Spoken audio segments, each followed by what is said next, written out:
So I'm going to share with you a really important point.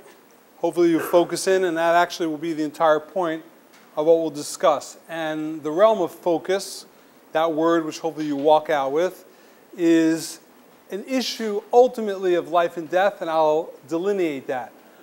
So in general, challenge is an inherent part of growth. I'm spoiled, I don't like a challenge, but in truth, ultimately when you take something that's true and you apply it despite a counterforce, that's what's called achievement. So you've only achieved in life if you've gone up against a challenge. And for us, we believe that in every generation, door to door, every generation, we have a different challenge to face. And there are, even though we have personal challenges, we also have challenges on a generational level, and that's something that we all ultimately share.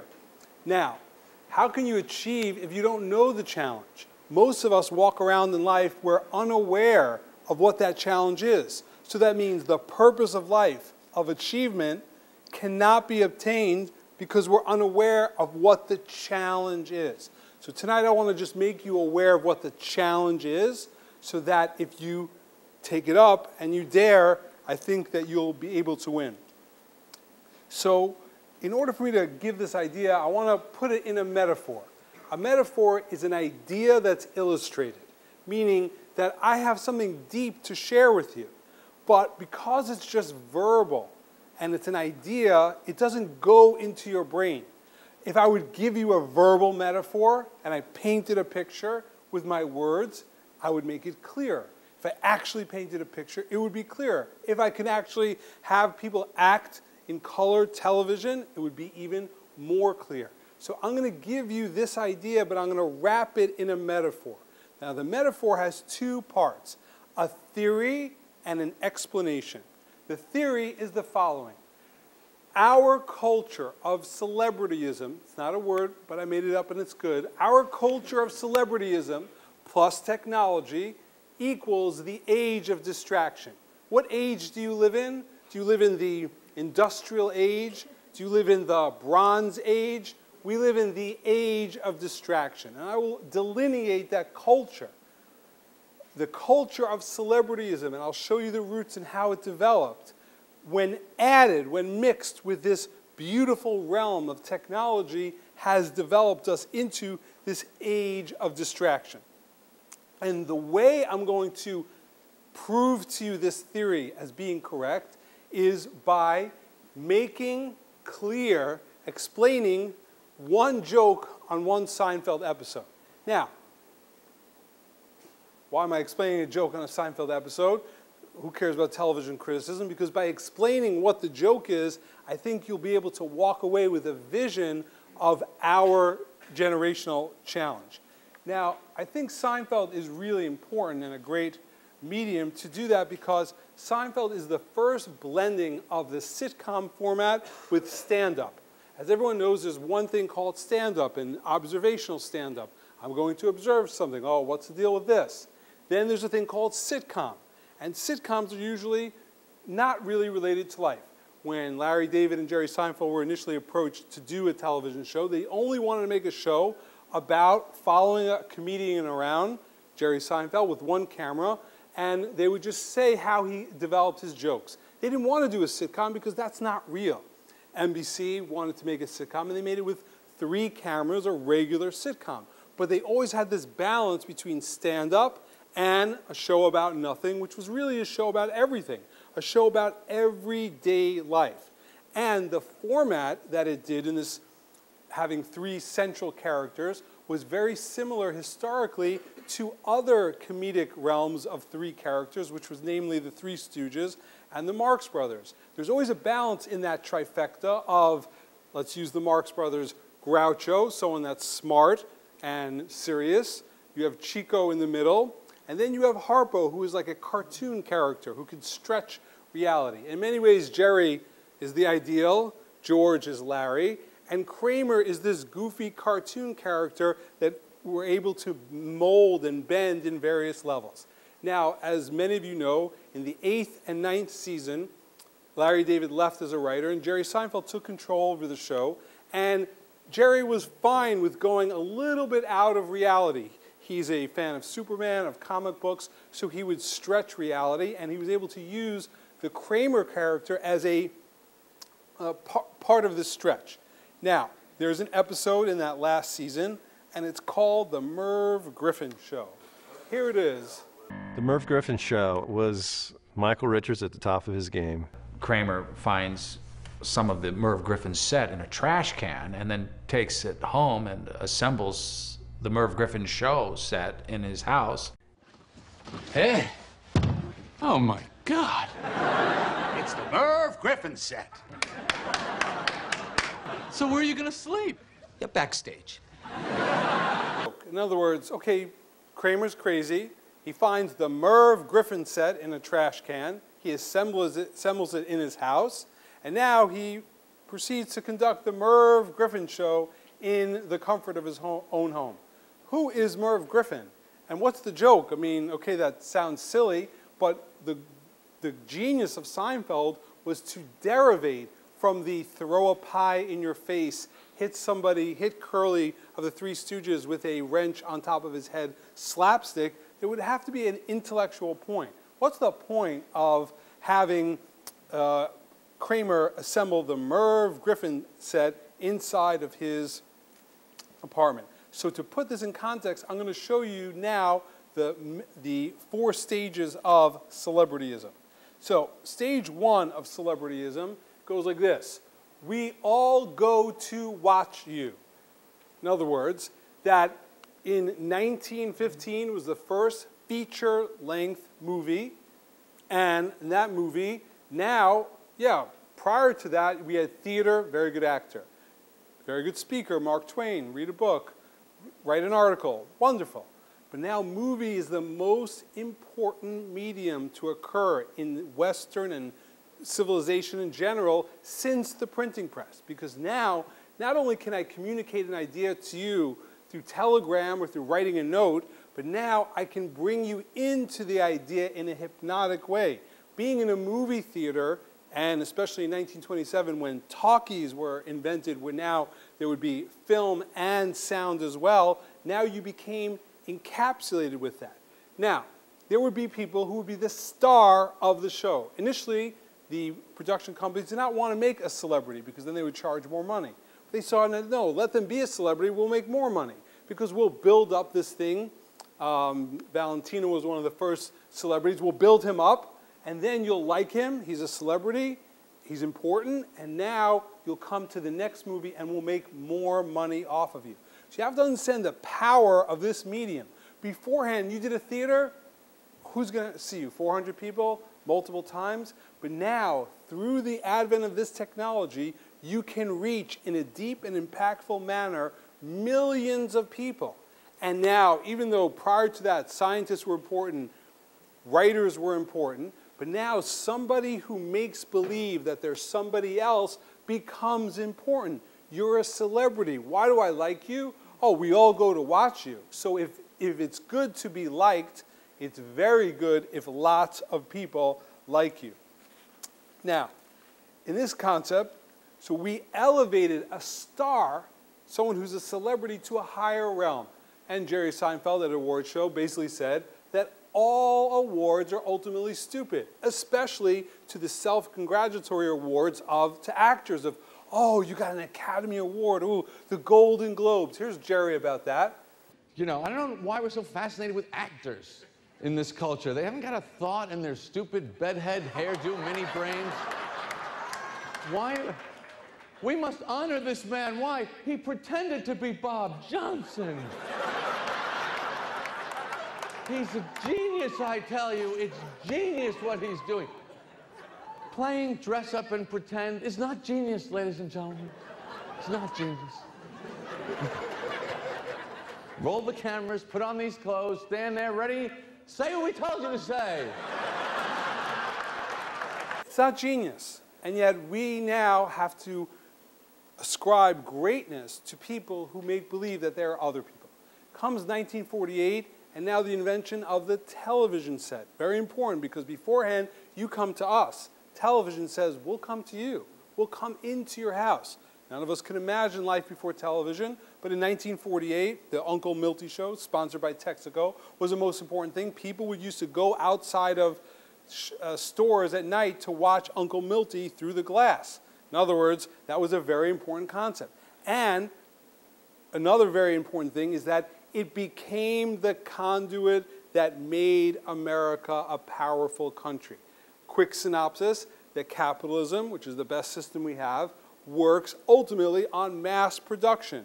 I have to make a lot of things, and I need mass consumption. You need to buy a lot of things, which means I need to do some mass manipulation. I need to manipulate you to buy a product. We now say that invention is the mother of necessity. Before necessity, it's dark here. Let me invent a light bulb. Invention became the mother of necessity. For us, necessity, I now have Air Jordans. You need these. Invention became the mother of necessity. And the democratization of television enabled that now, not just Texaco can get into your face and manipulate you to buy gas there, but all companies can have commercials, and we can all find their demographics and manipulate you to buy these products. Now, here's where celebrityism takes a second stage. Number one, celebrities help because you'd have a product being sponsored. Hey, I smoke these cigarettes, you should too. Well, I guess the guy's an actor, he must know what he's doing, I'll buy them as well. The concept of an endorsement leveraged celebrityism to sell products.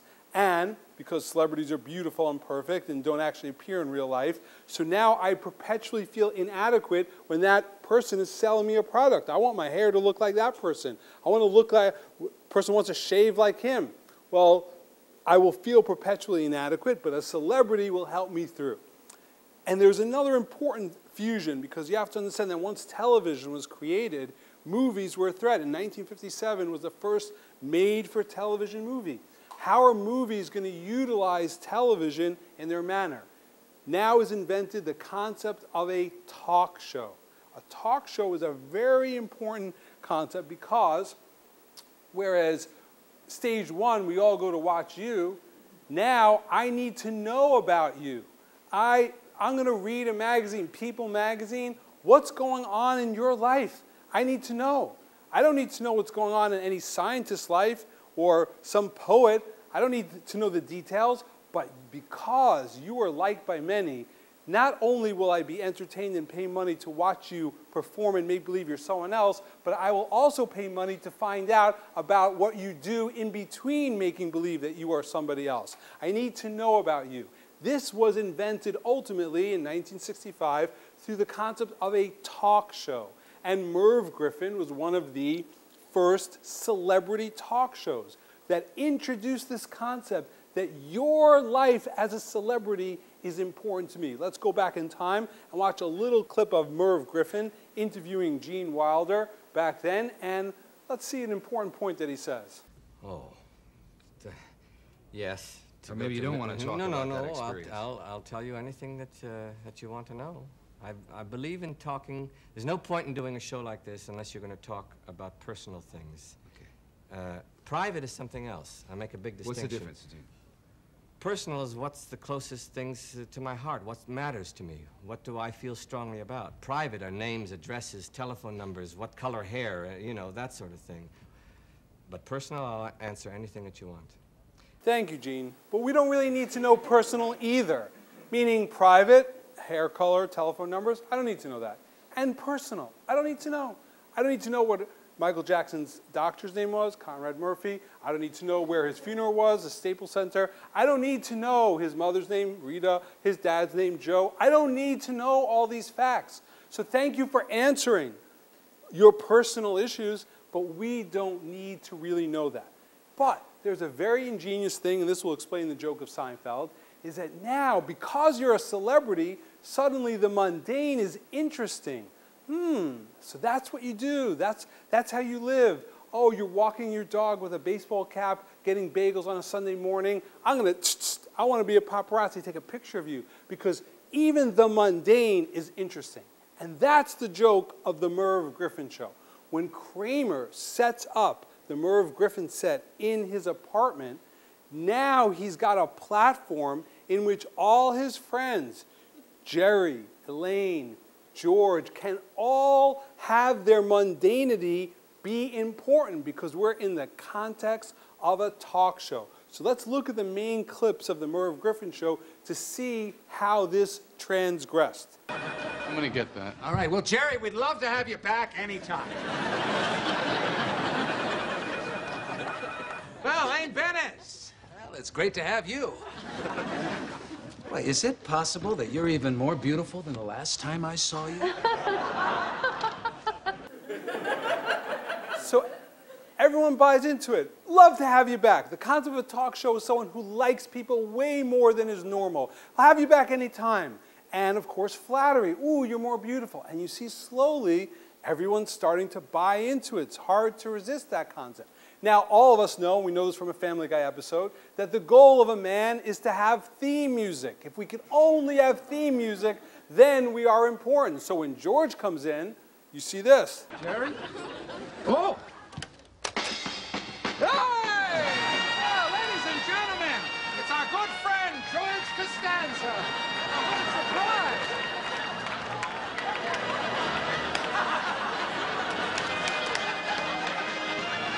Turn music off.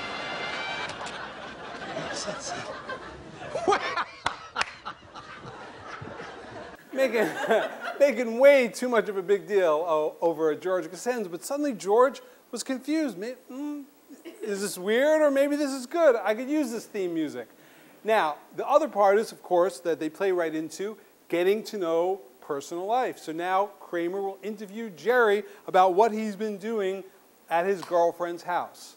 So, Jerry, what's going on with you? I understand there's a young lady in your life. Hmm? Well, actually, it's kind of a funny story because she has this amazing toy collection, and last night I finally got to play with them. Well, sounds like things are progressing.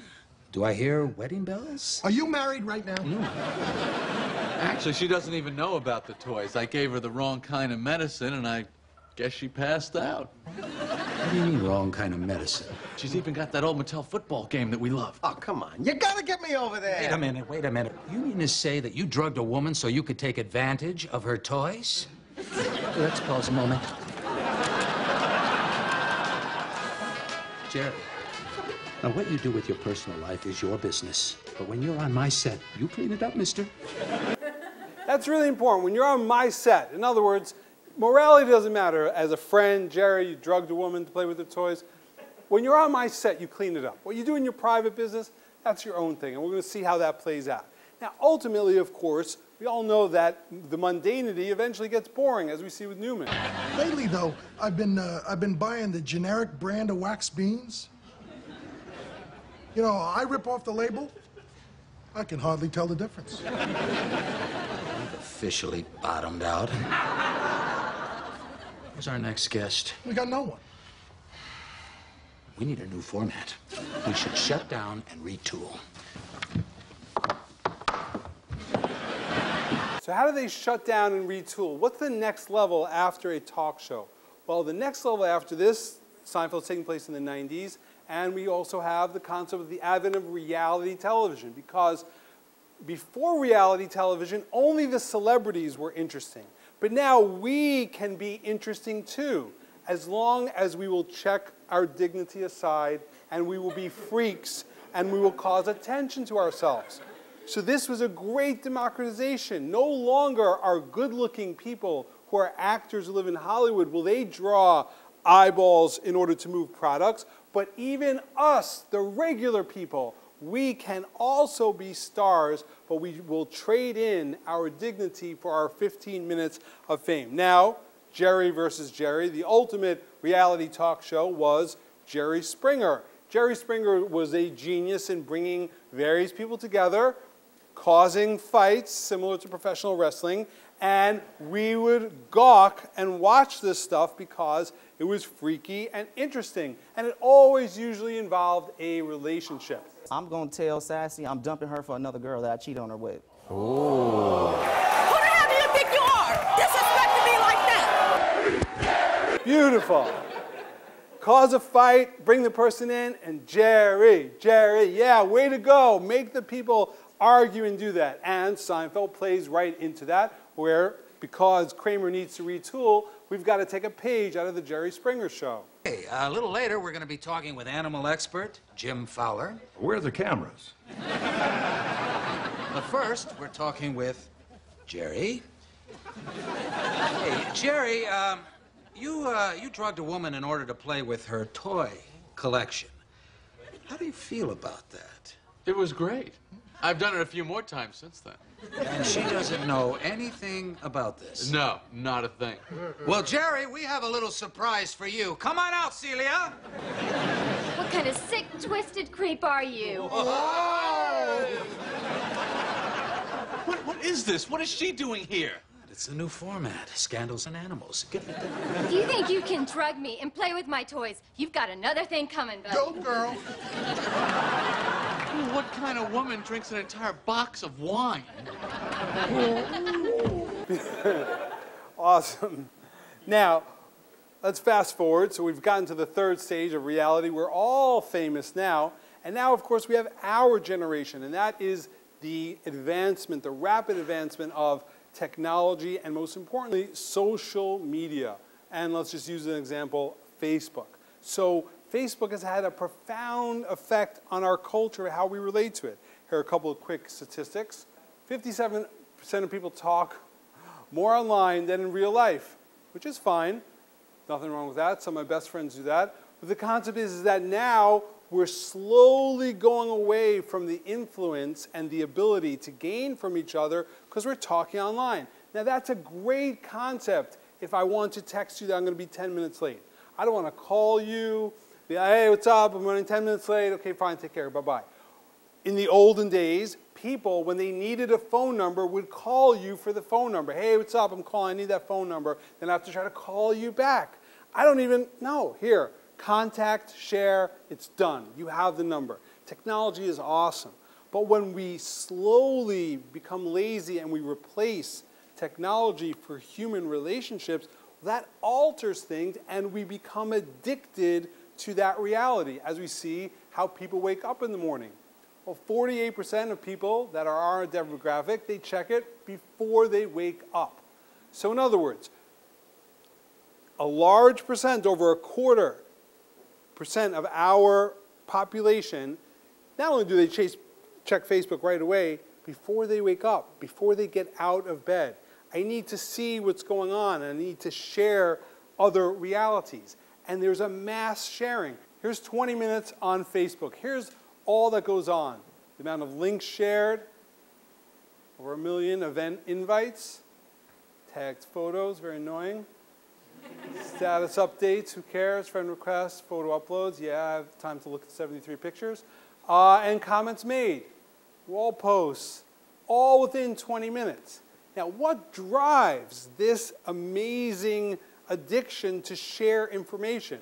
I'd like to propose tonight that I think what drives it is our culture of celebrityism.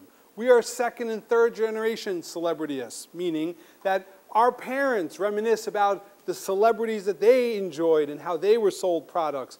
And we reminisce about our commercials. Oh, remember that commercial? I love that commercial. Yeah, I love how I was manipulated to buy that product. Yeah, I like that. So fame is a good thing because if you're liked, you're good. If you're liked by many, you're very good. Well, beforehand, the only way I could be liked by many was either to be a celebrity, a movie star, or be a freak and go on the Jerry Springer Show. But now, all I need to do is have my circle of friends. And now I've got my own talk show. I've got my own Merv Griffin set. Now I could share, and I think that you're my audience. You're part of, you're with me. And this Jerry Seinfeld, interestingly enough, predicted this in the 90s when he was speaking about answering machines.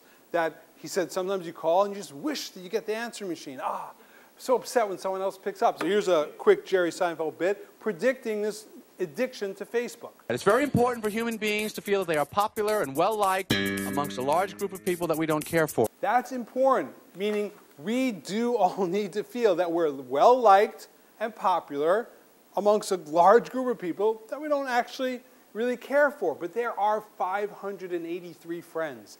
They're interested in the salad that we're eating at this moment, and I need to share that with them. How I'm feeling waking up in the winter, or what airport I've checked into. Now, there's a lot of good. You could share information. Many of you might not have even found out about coming here tonight had you not had the ability of electronics and social media, but it also creates an alternate universe. Let's look at the encroachment of technology and media in our lives. First, hey, we're having a movie. Why don't y'all come down? We'll put these crazy lights over there. So you'll be, ooh, what's going on over there, boy? Oh, let's go. It's a movie. Let's go to the movie. Go to the drive-in. 1948? No, stay home. We'll come to you. We will come into your house, and we will sell you products. And now, in our generation, don't even turn on the television. In your phone, which is your life. All of us have had the traumatic experience of losing our phone for 10 minutes. Oh my gosh, where's my phone? I think I lost my phone. I don't know where it is. Or that when it runs out of batteries, like just comes and grabs and makes that little circle like a toilet bowl, like, oh, goodbye, you didn't charge me enough. Oh, I might be missing something. We all know that. We're drawn into that. But that insanity that we're drawn into is this insanity of celebrityism causing this huge distraction. And most importantly, technology of constant contact, that I could always be in touch with you, creates unrealistic expectations. In other words, sometimes I'll text and sometimes I'll email. And sometimes in the middle of a whole text back and forth, I won't have the time to say good night. I'm just going to go on to my regular life. And the next day people are like, hey, well, you know, why didn't you answer me back? Well, what's going on? Everything okay? No. I actually don't have the ability to be in constant contact with every single person all the time. Otherwise, I never would have wrote this clip show. I would never have the time to concentrate. The concept is that it creates unrealistic expectations. The most important unrealistic expectations is, of course, that you actually have 583 friends, which you don't. And friends are really important. You need friends. And if you substitute that with this large group of Facebook, then you will wind up like the Facebook kid that we see here in this YouTube video that I found. Should I buy this? I need to know ASAP.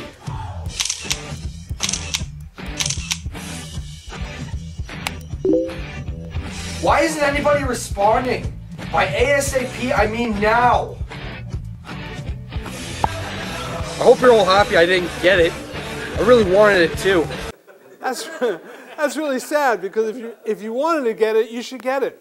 And if you have a friend shopping with you, ask his opinion.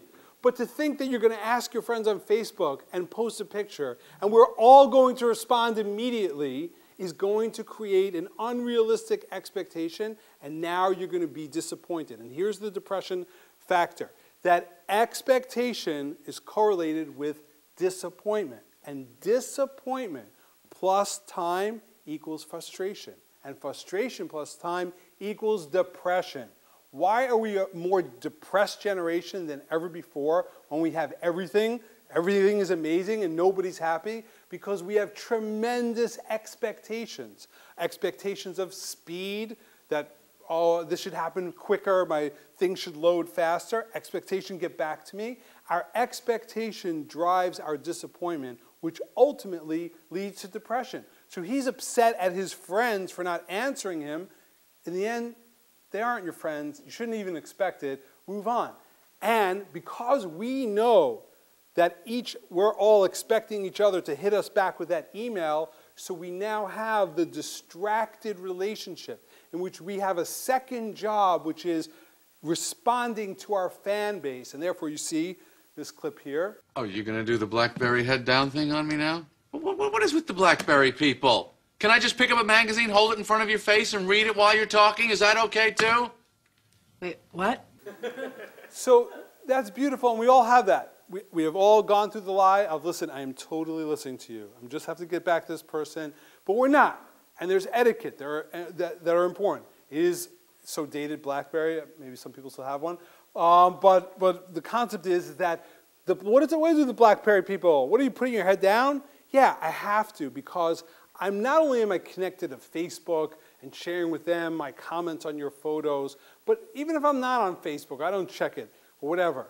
But I still have to get back to people. I still have this fan base in which because of my desire to be liked, I still will feel obligated to disconnect from the moment in the now in order to connect to an illusion or a delusional reality that actually doesn't exist. If you take social media plus TCC, this ability of constant contact, that equals the next stage of celebrityism, which is called the age of distraction. Because now we've been hooked in for multiple generations in celebrityism, and even if you don't have Facebook, but you have a fan base, so now we're never fully here. We're never fully where we are at the moment because we're always there. But there doesn't exist. There is no there. It's an illusion in your mind, like Kramer's television set. As a fellow says, where are the cameras? Where are the cameras? So all of us are in a moment, or in I think, a generational challenge. Our challenge is a life and death struggle. And what is that? That whether or not we're going to resist the illusion that devalues our lives, and are we going to exist the temptation to distract ourselves by connecting to realities that don't exist in real life. In other words, we are all drinking a light form of Kool-Aid because we are all changing our lives based on a reality that doesn't exist. I'll give you two important acronyms. One is FOMO, which we all know, fear of missing out. On a Saturday night, you're allowed to take a shower, sit down in your sweats, and watch a DVD. And it's fine. It's legal. You're cool. We love you. Enjoy. Relax. Shut your phone off and enjoy. But if you go to the bathroom and you decide to check Facebook and you see that everybody is out at that place that you were thinking of going to because you had an invite in your inbox on Facebook, but you decided not to go, and they're all smiling, and they're all good-looking, and they're having fun. It looks like they're having an awesome time. And now I'm here in my sweats like a loser watching a DVD on a Saturday night. What's my problem? You don't have a problem. There's nothing wrong with it. But I now feel dissed by my own social media because maybe I should be there. So we all have FOMO, even if we never had cell phones or smartphones. But FOMO is augmented when I now know everything going on in your life. I know what ski route you went on. I know where you vacationed. I know where you honeymooned. I know what you ate on your honeymoon on the third day. I know how hard it was packing. I know how difficult it was the last day. I saw those pictures in Venice. I feel bad for the flight layover. I know everything about you. But I don't need to know that, and it's clogging my brain, and I feel bad about my own life unnecessarily. I feel devalued. I feel that my life has no significance because I am not at that time, because I am not with a group of friends making gang signs that I don't even know what they are. Hey! Hey! I thought you worked at Goldman Sachs, but I guess the Cribs have actually made an influence of the Goldman Sachs. What are you doing? But I feel bad about my life. You look like you're having an awesome time. I should be there. That's FOMO. And there's another thing I made up, which is called FOWAT. FOWAT stands for, incorrectly spelled, it's fear of what others think. In other words, I fear, F-O, fear of what others think. What is it? Fear of what others think. I fear what you think. In other words, that I'm thinking that I become what I think you think I am. In other words, if I haven't updated anything recently, if you go to my profile and you checks people in a relationship, interested in women, that's a contradiction right there. You should not be interested in anybody but the person above that you said you're in a relationship with. What are you, hedging your bets? I'm in a relationship with Allison, but I'm also interested in women, so just in case it doesn't work out, I want you to know that. That's wrong. But I have a fear of what others think. I need to please you because you're my audience. Now, so that means that it's very exhausting to keep up on Facebook because I know that you know that I'm out somewhere. I need to tell you that I'm in fact having a good time. I know that you know that I wasn't sure where I was going to go on my winter break. And I put it out on Facebook, hey, where's a good place that I should go? And you know that I decided to go to Aspen. I got to have a good time. What am I going to do? Took this poll, went to Aspen, and it was bad? I fear what other people think. I must upload positive pictures. So now this 24/7 acting job has become a drain on my life. I can't keep it up. But most importantly is that Your own life in the moment matters. Your own life, who you are in this moment right here, really matters and is meant to be and will never come back ever again. You will miss it if you don't be here in the moment. And the addiction or the pseudo-obligation to leave the moment at a concert, to post a picture of the band, to share how great I'm enjoying this, takes me out of the moment now. You can't be in a song listening to a band if you're uploading a photo. You lose your life. The age of distraction is like carbon monoxide. It's a subtle life killer, a silent life killer that destroys our moments. Yes, it's awesome. I'm glad I don't have to go back to a laptop to email you back. But if I allow my addiction, if I do a walk-in text or a walk-in hold where I'm holding the phone, waiting for something to come in, I'm in the age of distraction. So I think the challenge for our generation in general is consciousness, which divides us from animals. The number one thing that divides us from animals is that we have the ability to have consciousness. Well, that requires something called concentration, to be in the moment. And in order to have clarity, it has to be cumulative. Have one idea, then another idea, hold all of those ideas and concentrate.